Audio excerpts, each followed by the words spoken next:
எப்பவுமே நான் வந்து ஆரம்பிக்கும் போது உலகிலேயே முதன்முறையாகன்னு சொல்லுவேன். இங்கே டிவி பார்த்து உலகிலேயே டிவியில் வரும் இல்லை, எல்லா டிவிலையுமே வரும் உலகிலேயே முதன்முறையாக அப்படின்னு வரும். ஆனால் அது நிறைய தடவை போட்டிருப்பான். எல்லா பொங்கலுக்குமே எல்லா தீபாவளிக்குமே போடுற படத்தை எல்லாத்தையுமே அப்படி சொல்லுவான். அது நீங்கள் எப்படி டெய்லி பண்ணுறது. ஆனால் இன்றைக்கி நிஜமாகவே உலகிலேயே முதன்முறையாக சுண்டக்காவில் சுட்ட வறுவல். ஓகே, என்னடா பேர் வச்சுங்க, நான் பண்ணுறது பண்ணிட்டு இருக்கேன். ஆமாம், சுண்டக்காவில் சுட்ட வறுவல் மசியல். இது வந்து யாருமே பண்ணியிருக்க மாட்டா. இது வந்து நம்ம இன்றைக்கி பார்க்க போகிறோம். சுண்டக்காய் மசியலில் சுண்டக்காயை வந்து வேக வைக்காமல் வறுத்து நம்ம மசியலில் போட போகிறோம். ஆமாம், அதாவது எப்படின்னா மாமாவுக்கு வந்து ரொம்ப மசியல்லாம் என்னோட மசிஞ்சாயிடும் இல்லையா, பிடிக்கல. ஆமாம், ஸோ கொஞ்சம் உங்களுக்கு வந்து கிறிஸ்பியாக வந்து வரும். அந்த சுண்டக்காய் வந்து அந்த சுண்டக்காயோட டேஸ்ட் இருக்கணும் இல்லையா, அதுக்காக நம்ம வந்து அதை வந்து மொத்தமாக மசிக்காமல் அதை வறுத்து போட போகிறோம் மசியலில். ஆமாம். ஸோ இதுக்கு என்ன எடுத்து வச்சுருக்கேன், சுண்டைக்காயை அப்படின்னு பாதியாக நறுக்கி எடுத்து வச்சுருக்கேன். நல்லா இலசாக தான் இருக்குது, எடுத்து வச்சுருக்கேன். ஓகே, நல்லா ஒரு கை எடுத்து வச்சுருக்கேன். சுண்டைக்காய் ஒரு குட்டி டம்ளரில் பைத்தம்பருப்பு அலம்பி வச்சுருக்கேன்.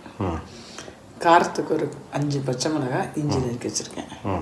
அப்புறம் பெருங்காயம், கடுகு, 2 தக்காளி. இது சுண்டக்காய் வந்து எவ்வளோ இருக்கும், ஒரு 100 கிராம் இருக்குமா? 4 கிலோ இருக்கும். 4 கிலோ. இது பைத்தம்பருப்பு 100 கிராம் இருக்கும். ஓகே, 5 இஞ்சி பச்சை ஃபஸ்ட்டு பைத்தம்பருப்பை வேக போட்டுக்கிறேன் ஒரு சைடில், இன்னொரு சைடில் வறுத்துக்கிறேன். ஓகே, ஸோ சுண்டக்காய் சுட்ட வறுவல் மசியல் இப்போ பார்க்க போகிறோம். என்னென்னா பழசில் வேகணும், தக்காளியும் போட்டோம்னா அது ரெண்டும் வேகட்டும். முன்னாடி போன வாரத்தில் ஒரு சுண்டைக்காய் பண்ணோம்ல. ஆமாம், சுண்டக்காய் கறி கூட்டு, சுண்டக்காய் சுற்றுலா. அது நினச்சினே இருந்தேன். நீங்கள் சொன்ன பாத்திரம்லாம் ஈசம்பு, செப்பு, வெங்கல பாத்திரம், எலும்பு சட்டி எல்லாம் நம்ம யூஸ் பண்ணுறது. அதுதான் சொன்னீங்களா, இல்லை அடிச்சு விட்டீங்களா, இல்லை நிஜமாகவே கதையில்? சுண்டக்காய் அந்த காலத்தில் கதையில் அதெல்லாம் வரும். கல் சட்டி, செப்பு பாத்திரம், வெங்கல பாத்திரம், இரும்பு சட்டி, இதெல்லாம் அந்த பாட்டி கதைகளில் வரும். அதில் பருப்பு தக்காளி வந்துருக்கு. ஓகே, இதில் வந்து ஒரு ஸ்பூன் நல்லெண்ணெய் விட்டுருக்கேன். விட்டுட்டு இதை அப்படியே போட்டுருக்கேன். சுட்ட வறுவல். இந்த பச்சை மிளகாய் இஞ்சியும் 2 ஸ்பூன் நல்லெண்ணெய் விட்டு நல்லா வதக்கிக்கிறேன். சுண்டக்காய் போன இப்போ இப்போயே ஒரு 2 சுண்டக்காய் போனோம். சுண்டக்காய் சுற்றுலான்னு சுண்டக்காய் சுற்றுலா கதை சொன்னீங்க. அந்த அப்படியே கேட்கணும்னு நினச்சேன். சுண்டக்காய் இல்லாமல் துவாதசி கிடையாது இல்லையா? ஆமாம், இதுதான் அவ்வளோ இம்பார்ட்டன்ஸ் இருக்குது சுண்டக்காய்க்கு. துவாதசிக்கு வந்து அகத்திக்கீரை, சுண்டக்காய், நெல்லிக்காய், இது 3 வந்து கம்பல்சரி அப்படிம்பா. ஏகாதசியில் வந்து நம்ம வந்து நிர்ஜலமாக இருப்போம், ஒன்றுமே சாப்பாடு கிடையாது. சாப்பாடு ஒன்றும் இல்லாத போது உள்ள கிரைண்டர் ஓடிகிட்டே இருக்கும். என்ன கிரைண்டர்? டைஜஷன் கிரைண்டர் ஓடிகிட்டே இருக்கும். இப்போ அதனால் என்ன ஆகும், வயிற்றில் வந்து சூடு, ஒன்று மிஷின் ஓடிகிட்டே இருந்தால் சூடாகுமா இல்லையா, அது மாதிரி வயிற்றில் சூடு கிரியேட் ஆகிடும். இந்த சூடை, உடம்புல ஏற்பட்ட சூட்டை குறைக்கிறதுக்கு அகத்திக்கீரை. அகம்னா உள்ள, தீனா வெப்பம், அதனால தான் அகத்திக்கீரைன்னு சொல்கிறது. அகத்திக்கீரையை சாப்பிடுவோம். நெல்லிக்காய் கண்ணில் இருக்கிற சூட்டை குறைக்கும், கண்ணுக்கு குளிர்ச்சி நெல்லிக்காய். இது 2ம் குறைச்சிருமா? ஸோ கண்ணில் இருக்கிறதும் வயிற்றில் இருக்கிறதும் இந்த சூடு தாங்காமல் உள்ளே இருக்கிற கிருமிகள் இன்னும் கொஞ்சம் கீழே போகும். இன்னும் கொஞ்சம் கீழே போனால் என்ன இருக்குது, குடலில் இருக்கிற கிருமிகளை அழிக்கிறது இந்த சுண்டைக்காயோட வேலை. ஆமாம், இந்த சுண்டைக்காய் வந்து பயங்கர மெடிக்கல் பெனிஃபிட்ஸ் இருக்குது. இந்த சுண்டைக்காயை வந்து துவாதசியில் கண்டிப்பாக சேர்க்கணும். நோய் எதிர்ப்பு சக்தியிலேருந்து, கிருமிகளை அழிக்கிறதுலேருந்து எல்லாத்துக்கும் இந்த சுண்டைக்காய் உதவும். இந்த சுண்டைக்காய் வந்து ஒரு தடவை என்னாச்சு, ஒரு கதை சொல்லுவாள். வியாசபுரின்னு ஒரு ஊர். அந்த ஊரில் ஒரு பெரிய இளவரசன். அந்த இளவரசன் வந்து ஒரு நாள் வந்து பூலோகத்தில் சுண்டைக்காயை யாரும் சாப்பிட மாட்டேங்கிறான்னு சொல்லிட்டு என்ன பண்ணான்னா, சுண்டைக்காவை ஆயிட்டான். பெருமாள்கிட்ட வரான் கேட்டுண்டு அவனே சுண்டைக்காய் ஆகி பூலோகத்துக்கு வரான். பூலோகத்துக்கு வந்து நேர சென்னையில் வந்து இறங்குறான். ஃப்ளைட் வந்து சென்னைக்கு வருது. சென்னை ஏர்போர்ட்டில் இறங்கி சுற்றி முற்றி போய் அங்கே ஒரு வீட்டுக்கு போயிடுறான், மீனம்மாக்கிட்ட. அங்கே ஒருத்தன் சோமுன்னு ஒருத்தன் இருக்கான். யாரு? ஆமாம், அவங்ககிட்ட போய் நிற்கிறான். இந்த சோமுக்கு வந்து என்ன பழக்கம்னா, எல்லா காய்கறியும் சாப்பிடா, சுண்டைக்காய் சாப்பிட மாட்டான். சுண்டைக்காய்னா அவனுக்கு பிடிக்காது. சுண்டைக்காய்னாலே ஓடிடுவான்.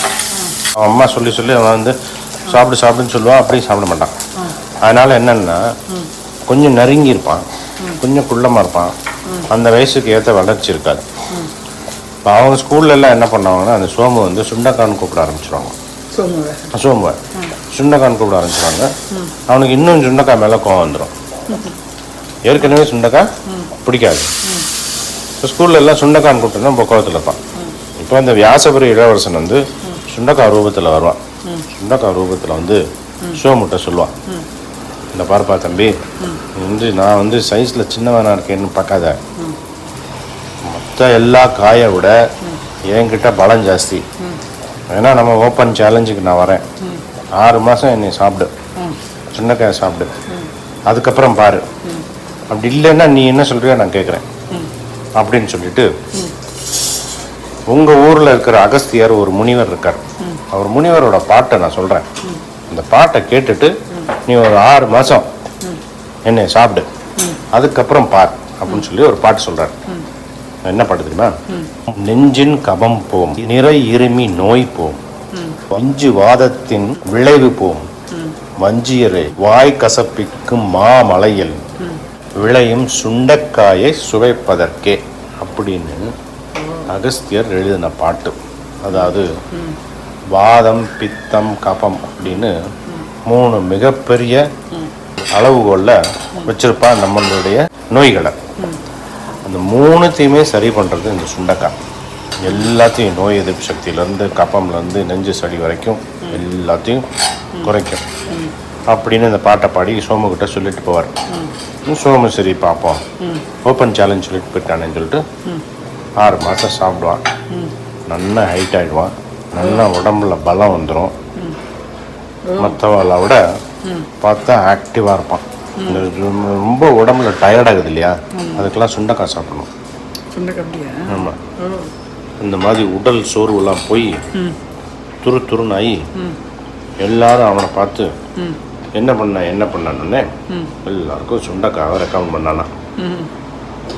இதுதான் ஆமாம், வியாசபுரி இளவரசனோட சுண்டைக்காய் கதை.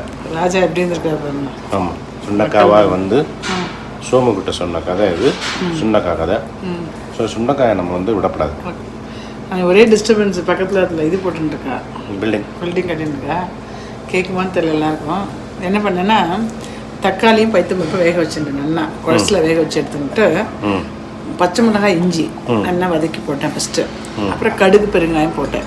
சுண்டைக்காய் வந்து இங்கே அப்படியே போட்டு வேக வைக்கலாம், நீங்கள் முறுமுறுன்னு வேணும்னு சொன்னீங்களேன்னு சொல்கிறதுக்காக அந்த எண்ணெயில் வதக்கிட்டு போட்டிருக்கேன். ஸோ ரொம்ப குழசில் இருக்குது, மூச்சுன்னு இருக்குது பார்த்தீங்களா. சுண்டைக்காய் சாப்பிட்றதுக்கு வாயில் போடும், உங்களுக்கு கிறிஸ்பியாக இருக்கும். அது ஒரு டிஃப்ரெண்ட்டான ஒரு ரெசிபி. ஆமாம், சுண்டைக்காய் சுட்ட வறுவல் மசியல். ஆமாம், சிம்பிளானது. மேலே கொத்தமல்லி கருவேப்பிலை வேணால் போடலாம், கொஞ்சம் போடுறேன். கொத்தமல்லி போட்டேன். சூப்பர். ஸோ மசியல் ரெடி. இது வந்து தோசைக்கு சூப்பராக இருக்கும், வத்த குழம்புக்கு நல்லாயிருக்கும். இது வந்து 2 in 1 மாதிரி, டிஃபனுக்கும் ஆகிடும், சமையலுக்கு ஆகிடும். அருமையான ரெசிபி. தேங்க்ஸ். தேங்க்யூ.